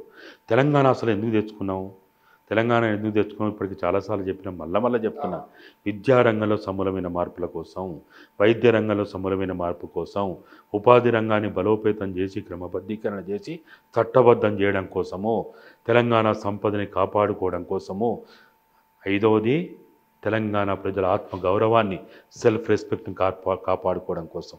ఈ 5 అంశాల ప్రాతిపదికనే తెలంగాణ ఉద్యమ ఆకాంక్షలు, ఆశయాలు, అమరవీరుల ఆశయాలు ముడిపడి ఉన్నాయి. రాష్ట్ర సాధన లక్ష్యం కూడా ముడిపడి ఉన్నది. అయితే ఏదో శాతం చెప్పినట్టు 1 రోజు, 2 రోజులు, 3 రోజులు, ఇప్పుడు ఏదో పొంగులేటి నిన్న వీడియో వైరల్ అవుతా ఉన్నది, ఏదో 2 వీలర్ మీద పోతుంటే పడంగానే కాలుకు దెబ్బ తాకిందని. ఇది కాదు. ఇది కావాల్సింది ఏంటంటే, సరే విపత్తు జరిగినప్పుడు అందుబాటులో ఉన్నారు, అది మంచిదే, ఉండాలి. దానికి మనం ఖచ్చితంగా వాళ్ళని ప్రోత్సహించాలి, అభినందించాలి కూడా. నేను అభినందిస్తున్నాను. కానీ ఒక్కరోజు భాగోతంగా చేయొద్దు. ప్రజల అవసరమైనటువంటి, రాష్ట్ర సాధన అవసరమైనటువంటిది ఏదైతే ఉందో, విద్యారంగము, వైద్య రంగము, ఉపాధి రంగాన్ని, సంపదని కాపాడు. సంపదని విధ్వంసం చేయకపోతే ఈరోజు ప్రకృతి అంతా విధ్వంసం జరిగేదా? వీళ్ళు చేసిండు అంటలేను, వీళ్ళు ఈ ప్రభుత్వం వచ్చిన తర్వాత జరిగింది అని అంటలేను. ఈ పాలకుడు ఎవడైనా కావచ్చు, ఏ పాలకుడైనా కావచ్చు, మనము ఈ సంపదని విధ్వంసం చేసినాం కాబట్టే, ఈ సంపదను మొత్తం ఇష్టం వచ్చినట్టు కొల్లగొట్టినాం కాబట్టే ప్రకృతి విధ్వంసం చేస్తున్నది. కాబట్టి ఇప్పటికైనా మనం కళ్ళు తెరవాల. హైడ్రా ద్వారా అది చేస్తున్నట్టు మనం హైడ్రా ప్రతిపాదన, హైడ్రా యొక్క కమిషన్ ఏర్పాటు అభినందించాల్సిందే, ఆహ్వానించాల్సిందే. కానీ హైడ్రా ద్వారా ఇవాళ మనం స్నానం చేస్తే ఏం చేస్తాం? స్నానం చేస్తేనే నీళ్ళు ఎక్కడ పోసుకుంటాం? కాలకాడ పోసుకుంటామా? నెత్తి మీద పోసుకుంటామా? ఇలా హైడ్రా ఏం పని చేస్తుంది? చిన్నోన్ని, పేదోన్ని. అయ్యో నాగార్జున ఫంక్షన్ ఇప్పుడు ఏమన్నా అంటేనేమో ఇట్లా అంటారు, చేసేదాన్ని నేను అంటలేను, అభినందిస్తున్నా అంటున్నా, ఆహ్వానిస్తున్నాను. కానీ ఇంకా ఇంకా ఇంకా నువ్వు పైనుంచి మొదలుగా చిన్నోళ్ళకు నోటీసులు ఇవ్వద్దంటలేను. ఇవాళ ఈటర్ రాజేందర్ మొత్తుకునేదంతా కూడా అదే. ఇవాళ గుడిసెలు వేసుకున్న వాళ్ళని 50 గజాలు. ఇప్పుడు అక్కడ నుంచి మొదలైతే పెద్ద 5 అంతస్తుల 6 అంతస్తుల బిల్డింగ్లు పడిపోతున్నాయి కదా, అది పేదల్లో కావు కదా అవి. నేను అనేది అది మిడిల్ క్లాస్ వాళ్ళది. నేను అందుకని రేవంత్ రెడ్డి స్వయాగా తన అన్న ఇల్లుకే నోటీస్ ఇచ్చి కూలగొడతామని అన్నారు. నేను అందుకని ఏమంటున్నా అంటే, నివాసం వేరు, విలాసం వేరు. నివాసం కోసం వాళ్ళ కష్టార్జితం మీద ఆధారపడి వాళ్ళు ఏదో ఒక 1000 ఫీట్లలో, 1500 ఫీట్లలో, 2000 ఫీట్లలో ఒక సొంత ఇల్లు ఉండాలనో, లేకపోతే ఒక 20 గజాల్లో, 50 గజాల్లో ఒక ఇల్లు ఉండాలనో, చిన్న పూరి గుడిసె పేదలను మినహాయించాలంటారు వాళ్ళు. అయితే నేను మళ్ళీ చెప్తున్నా, నేను మళ్ళీ ఇంతకుముందు చెప్పినట్టు నా రాజకీయాలు, నా భావజాలం ఎప్పుడు మార్క్సిజం వైపే ఉంటుంది, వర్గ రాజకీయాలతోటి ముడిపడి ఉంటుంది. నివాసం వేరు, విలాసం వేరు. అవును, పేదవాళ్ళ జోలికి రావద్దంటున్నా. ఎప్పుడు వాళ్ళ జోలికి కూడా రావద్దంటలేను. నువ్వు పేదవాళ్ళు కొన్నటువంటి middle class, lower middle class, upper middle class వాళ్ళు ఈఎంఐల రూపంలో బ్యాంకుల దగ్గరికి పోయి కొనుక్కున్నటువంటి ఇండ్లు, అపార్ట్మెంట్లు ఏవైతే ఉన్నాయో, ఫస్ట్ ఆ బిల్డర్ల మీద నువ్వు బిల్డర్లను శిక్షించు, రియల్ ఎస్టేట్ వాళ్ళని శిక్షించు. వాళ్ళని మాత్రం ఏమనరు, వాళ్ళ మీద కేసులు పెట్టరు. కొనుక్కున్నోన్ని ఈఎంఐలు కట్టలేక రాత్రింబాగులు రోజుకు 18 గంటలు కాయకష్టం చేసి రెక్కలు ముక్కలు చేసుకున్న వాళ్ళు పాపం చిన్న చిన్న జీతం, మీలాగా నాలాగా పనిచేసి జీతాలతో ఉన్నారు. అందుకని నేను అంటున్నా, విలాసాల కోసం, వినోదం కోసం ఎకరాల కొద్ది ఫామ్ హౌస్ల రూపంలో, గెస్ట్ హౌస్ల రూపంలో ఉన్నారు. వాళ్ళు మీకు అవపడతలేరా? నేను మొన్న పోయినా, గండిపేట దగ్గరికి పోయినా, హుస్సేన్ హిమాయత్ సాగర్ దగ్గరికి, మొత్తం బ్యాక్ వాటర్ ప్రాంతంలో సుమారు 28 ఫామ్ హౌజులు ఉన్నాయి. హరీష్ రావుకు ఉంది, కేవీపీ రామచంద్రరావుకు ఉంది, పొంగులేటికి ఉంది. అది ఎవడెవనికి ఉంది? ఒక్కొక్కరికి గుంటలో కాదు, 2 గుంటలు, 3 గుంటలు, 5 గుంటలు కాదు, ఎకరాలు. ఇదేనా ప్రజాస్వామ్యం అంటే? ఏం చేస్తుంది మరి చూడాలి. అందుకనే మనం ఖచ్చితంగా హైడ్రాని ఇంకా ప్రోత్సహించాలి. కానీ ఇప్పుడు వాళ్ళు చేస్తున్న దాంట్లో మీరు ఇక్కడి నుంచి ఇట్ట రాండి అని చెప్పాలి, పైనుంచి రాండి, కింది దాకా రావు. కింద కూడా చెరువుల్లో ఉన్న వాళ్ళని కూడా వాళ్ళకి ఆల్టర్నేటివ్ చూపించండి. వాళ్ళకి ఆల్టర్నేటివ్ చూపించి, వాళ్ళు ఏదో వాళ్ళ బిల్డర్ మోసం చేసో, రియల్ ఎస్టేట్ మోసం చేసినోడు వానితోటి తులమో పనమో వానితోటి ఇప్పియండి. వాడు మాత్రం డబ్బులు దండుకునే. మళ్ళీ ఇంకొకటి, ఈ మొత్తం ప్రాసెస్లో సర్వే డిపార్ట్మెంట్ ఏమంటలేరు, రిజిస్ట్రేషన్ డిపార్ట్మెంట్ ఏమంటలేరు, రెవెన్యూ వాళ్ళు ఏమంటలేరు, జిహెచ్ఎంసీ వాళ్ళు ఏమంటలేరు. అసలు దొంగలు వీళ్ళే. ఇప్పుడు ఏమంటాడు, ఇప్పుడు ఇల్లు అపార్ట్మెంట్ కొనుక్కున్న వాళ్ళందరూ కూడా ఏమంటారు, మేము అన్ని కాగితాలు చూసే కొనుక్కున్నాం అంటారు. అన్ని కాగితాలు కరెక్ట్గానే ఉన్నాయి. ఎలక్ట్రిసిటీ పర్మిషన్ ఉందా, వాటర్ పర్మిషన్ ఉందా, రోడ్లు వేస్తురా, రిజిస్ట్రేషన్ జరిగేనా, ఈసీలు ఉండేనా, బ్యాంకు లోన్లు కూడా ఇవ్వబడితేరా, అన్నీ గవర్నమెంట్ ల్యాండ్ కాదు, ఎన్ఓసీలు ఉండేనా, అన్నీ ఉన్నాయి కదా. ఉన్న తర్వాత ఏమనుకుంటాడు, కొనుక్కుంటాడు, మధ్యతోడు. ఇప్పుడు కుట్రలు, కుతంత్రాలు, మోసాలు, దగా చేసినోడు వాడు ప్రమాదం సమాజానికి. వీళ్ళు కాదు. అయినప్పటికీ మేమేమంటున్నాం, వీళ్ళు కూడా చెరువులు, కుంటలు, నాలాలు ఆక్రమిస్తే వాళ్ళు దాంట్లో వాళ్ళు ఉంటే వాళ్ళకి సమయం ఇవ్వండి అని చెప్తున్నాం. కానీ పైనుంచి కిందికి రాండి. ఏమవుతుంది. Thank you very much. వాస్తవానికి మాజీ ముఖ్యమంత్రి కేసీఆర్ పైన మీరు మాట్లాడిన మాటలు, మీడియాలో వాటిపై జరుగుతున్న చర్చ, ఇన్నాళ్ళు జరిగిన చర్చ ఒకటి, ఈ మధ్య జరుగుతున్న చర్చ ఒకటి. నిజంగా ఆ చర్చలో వచ్చిన ప్రశ్నలు ఇవన్నీ కూడా ఇంటర్వ్యూలో అప్పుడు చెప్పిన సమాధానాలే ఇప్పుడు చెప్పిండ్రు. కానీ బహుశా పదప్రయోగం, పదాన్ని ఉచ్చరించడం, సమయం సందర్భం గురించి చెప్తున్నప్పుడు ఒక నరేషన్ ఉంటుంది. ఆ చెప్పినప్పుడు జరిగిన అంశంగానే బహుశా వారు చెప్తున్నట్టున్నది. ఇటీవలి కాలంలో జరుగుతున్న చర్చలకు సంబంధించి వారి అభిప్రాయాలు ఇవన్నీ కూడా. Thank you.